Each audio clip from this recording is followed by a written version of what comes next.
Right guys, a quick update for you on the tutorial for this transition. OBS just released version 27. In that version though, the two files version that I had is no longer available because the OBS program can't play two files at the same time and maintain sync. So what they've done is they've changed the format around a little bit so that if you put a transition and the mat file next to each other, OBS will read both sides of that and it will register that, and it will basically use the track map behind the Stinger transition. So I'll show you how you can do that and use the new features. So there's one of two ways you can do it. I'm going to show you the way that I personally would recommend doing it because it's the easiest and its math is a lot easier this way.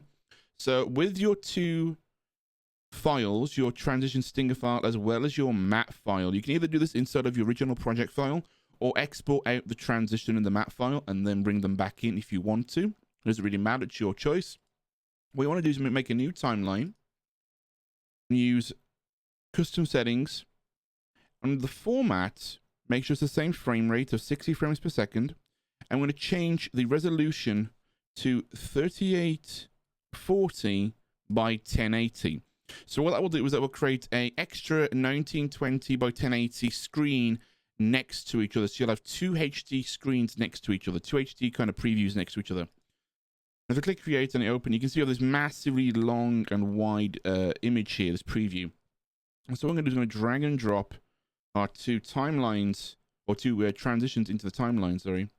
And then what I'm going to do is I'm going to click on one of them, and I'm going to basically move the position over to the one side of the screen, like so. So I think that's about 960. Should do it.